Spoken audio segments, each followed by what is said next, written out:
يرفع الله الذين آمنوا منكم والذين أوتوا العلم درجات والله بما تعملون خبير.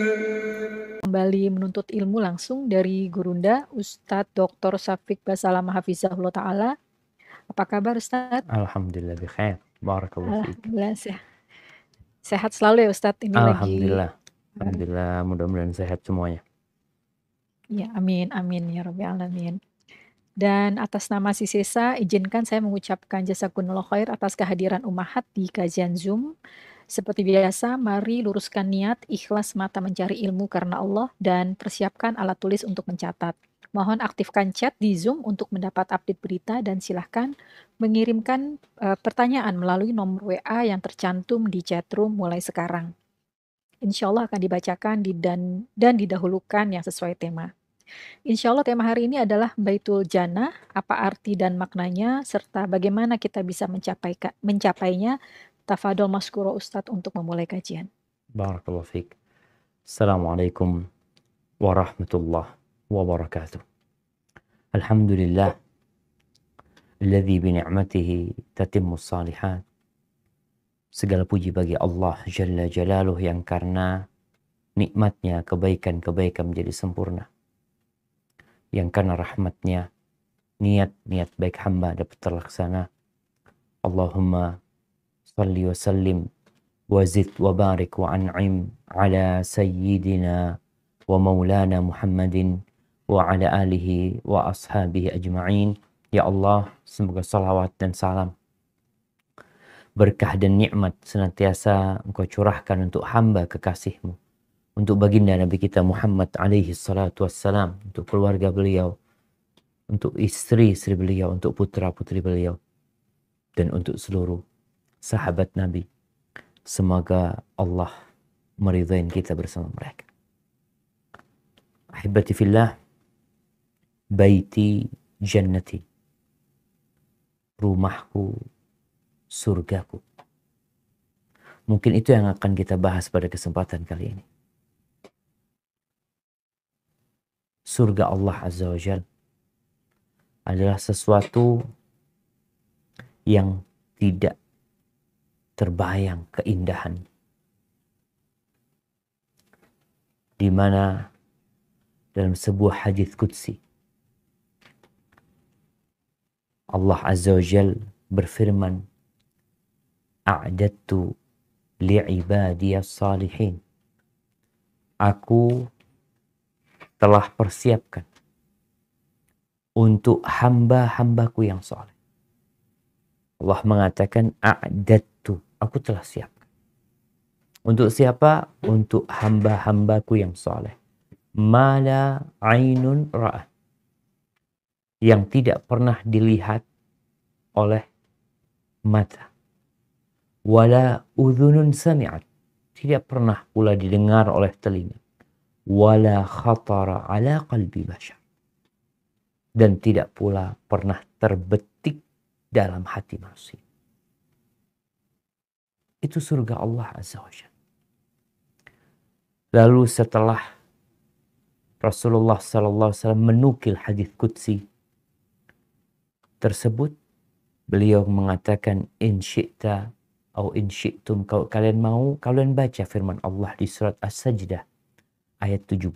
Apa kata Allah di surat As-Sajdah ayat 17? Nah, tafadhal. A'udzu billahi minasyaitonir rajim. Fala ta'lamu nafsum ma ukhfiya lahum min qurrati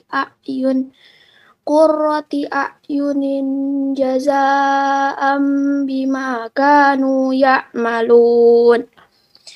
Seorang pun tidak mengetahui apa yang disembunyikan untuk mereka, yaitu bermacam-macam nikmat yang menyedapkan pandangan mata sebagai balasan terhadap apa yang telah mereka kerjakan. Allahu Akbar. Allah Azza wa Jalla mengatakan, fala ta'lam. Nah, di dalam Al-Quranul Karim, Allah Azza wa Jal memberikan penjelasan, sebuah gambaran tentang surga Allah Azza wa Jal, tapi realitanya jauh lebih indah daripada yang terbetik dalam hati manusia. Dan semua itu sebagai balasan atas apa yang mereka kerjakan. Hadis ini diriwayatkan Imam Bukhari rahimahullahu ta'ala. Ahibati fillah, akan tampak agungnya nikmat surga tatkala kita membandingkannya dengan kesenangan duniawi. Coba, kalau kita lihat di bumi ini, tempat yang paling mahal. Kalau kita bicara baiti jannati, rumahku, surgaku, tentunya kita mau bikin rumah nih. Bagaimana rumah itu jadi surga kita? Berapa sih tanah paling mahal di dunia ini? 1 meter. 1 meternya tanah itu berapa? Anggap ada 1 meter tanah harganya 1 miliar. Berarti kalau mau buat rumah dong 100 meter 100 miliar. Kita Masya Allah mahal banget ya. Dibandingkan dengan surga Allah Azza wa Jalla. Kata Nabi alaihi salatu wassalam dalam hadis riwayat Imam Bukhari, beliau mengatakan, la mawdi'u sauti ahadikum fil jannah khairun minad dunya wa ma fiha. Tempat cemeti, tempat pecut. Dulu para sahabat naik onta, naik kuda, naik keledai, maka cemeti dibutuhkan sama mereka. Mereka biasanya meletakkan tuh cemeti, anggap 1 meter tempatnya di rumah. Tempat cemeti di surga itu. Khairun minad dunya wa ma fiha. Lebih baik dari dunia dan isi. Bukan lebih baik dari rumah yang harganya 1 triliun. Bukan lebih baik dari Indonesia dan isinya. Tapi lebih baik dari dunia dan isi. Abdullah bin Umar bin Khattab radhiyallahu ta'ala anhuma meriwayatkan sebuah hadis tentang surga Allah Azza wa Jalla. Di mana Rasulullah SAW ditanya tentang surga. Kaifa hiya? Gimana sih surga itu? Gimana? Qala man yadkhulul jannah yahya la yamut. Barang siapa yang masuk surga, maka dia akan hidup selama-lamanya dan tidak mati. Kalau masuk ke rumah kita, ya kita bakal mati. Jadi kalau istilah baiti jannati, rumahku, surgaku, sementara. Yang masuk surga Allah, hidup dan tidak mati. Wa yan'am wa la yab'as. Dia akan hidup dalam kenikmatan selalu dan tidak ada kesusahan. Di dunia, orang terkaya di dunia susah juga. Sakit, lapar, capek, lelah. Surga nggak ada. Nikmat terus hidupnya. Wala tabla thiyabuhu. Bajunya tidak lapuk. Kan orang berpikir loh, kalau selama-lamanya hidup di sana, bersenang-senang terus, bajunya rusak kelamaan. Orang yang masih sehat bajunya rusak. Bajunya nggak rusak. Nggak lapuk di sana. Wala yabla syababuhu. Masa mudanya nggak hilang. Emak-emak nih, sekaya apapun, sehebat apapun, bajunya seindah apapun, dia akan jadi tua. Makanya kenapa ketakutan dengan masa tua? Takut keriput, ya, kepingin awet muda. Nggak ada. Dunia itu engkau akan jadi tua. Kalau nggak tua, mati muda. Di surga, kata Nabi SAW, masa mudanya tidak ada habisnya. Bila ya Rasulullah. Ada yang ya Rasulullah, kaifa bina'uha? Bangunannya gimana di surga? Qala labinatun min fiddah wa labinatun min dhahab. Bangunannya, subhanallah. Sekarang di Indonesia ada batu merah, ada batu yang putih, ada yang batu. Di sana batu bata dari perak, batu bata dari emas. Milatuha mis. Alat perekatnya itu misik. yang wangi jemaah. Wa hasba'uhal lu'lu' wal yaqut. Kerikilnya dari mutiara dan yakut dari permata. Wa turabuha za'faran. Tanahnya itu za'faran. Zafran. Ahibbati fillah. Istilah baiti jannati bukan sebuah hadis. Itu hanya ungkapan untuk menggambarkan memiliki rumah tangga bak di surga. Atau rumah tangga yang mengantarkan ke surga. Jadi kalau bicara bagaimana kita memiliki rumah yang seperti surga, atau rumah yang mengantarkan penghuninya ke surga, maka semua itu dimulai dari niat. Tanyakan kepada diri kita, kenapa aku menikah? Kenapa? Apa sih yang diinginkan dari pernikahan? Ini menjadi pondasi utama dalam membangun rumahku surgaku. Engkau kenapa? Ada yang menikah, na'udzubillah, karena berzina. Ditanya kenapa menikah? Ya sebenarnya nggak ingin menikah sekarang. Sebenarnya aku ingin nikah di umur 26 tahun. Tapi kadung berzina. Ya mau tidak mau menikah. Untuk menutup aib. Bagaimana rumahku akan jadi surgaku ketika pernikahannya dimulai dengan langkah menuju ke neraka. Kayak orang kadang-kala kok rumahku bak neraka ya, ada apa dengan engkau? Mungkin niatmu. Dan innamal a'malu binniyat. Amalan itu tergantung niat. Orang itu akan mendapatkan apa yang dia niatkan. Kemudian pertanyaan kedua, dengan siapa engkau menikah? Dengan siapa? Niatnya benar. Lalu dilihat apakah benar pula pilihan pasangan. Apakah pasanganmu itu adalah manusia-manusia yang memiliki kriteria penghuni surga atau penghuni neraka? Mau rumahku jadi surga tapi pasanganmu penghuni neraka. Secara sifat dan kriteria.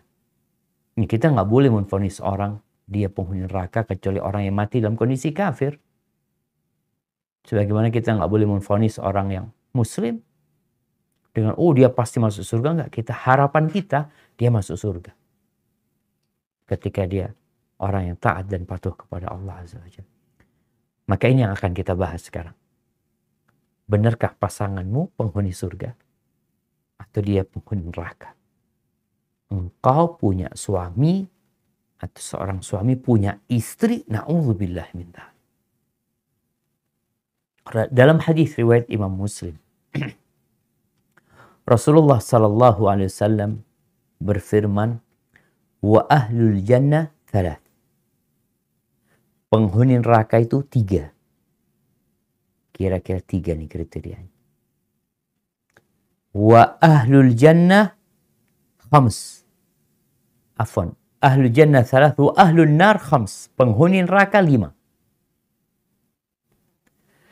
Adapun berkaitan dengan penghuni surga, Rasulullah sallallahu alaihi wasallam, ini hadis diriwayatkan oleh Imam Muslim dari Iyad ibn Himar al-Mujashi'i radhiyallahu taala anhu, bahwa Nabi alaihi salatu wasallam mengatakan wa ahlul jannati thalatha. Penghuni surga itu 3. Enggak akan lepas dari 3 ini kriteria mereka. Yang pertama, beliau alaihi salatu wasallam mengatakan dzu sultanin muqsit mutasaddiq muwaffaq. Beliau alaihi salatu wasallam mengatakan yang pertama adalah semua orang yang punya kekuasaan. Orang punya kekuasaan. baik kekuasaan tertinggi, sebagai presiden, sebagai gubernur, turun lagi sampai ke RW, sampai ke RT, sampai ke rumah kita. Semua orang yang punya kekuasaan muqsit, adil, nggak zalim. Ini penghuni surga. Dia orang yang menjalankan tugasnya dengan benar tatkala memimpin. Baik kepemimpinan dengan skala luas atau kepemimpinan yang sempit. Masuk pula perempuan. Bukan hanya laki-laki. Karena ketika laki-laki pergi dari rumahnya, siapa pemimpin di rumah? Ibunya. Maka kata Nabi SAW, wal mar'atu ra'iyatun fi ahli baitiha. Seorang wanita itu pemimpin di rumah suaminya. Ketika suaminya pergi, dia yang menggantikan posisinya. Dan dia akan dimintai pertanggungjawaban atas apa yang dia ambil. Maka dia harus adil. Jangan jadi emak-emak yang pilih kasih. Jangan jadi emak-emak, nih kalau bicara baiti jannati, jangan jadi emak-emak yang menanamkan permusuhan di dalam anak-anaknya karena dia melakukan tindakan pilih kasih. Mutasaddiq. Ini sifat pemimpin. Kita masih dengan kriteria yang pertama. Dia adalah seorang pemimpin yang adil, yang rajin sedekah.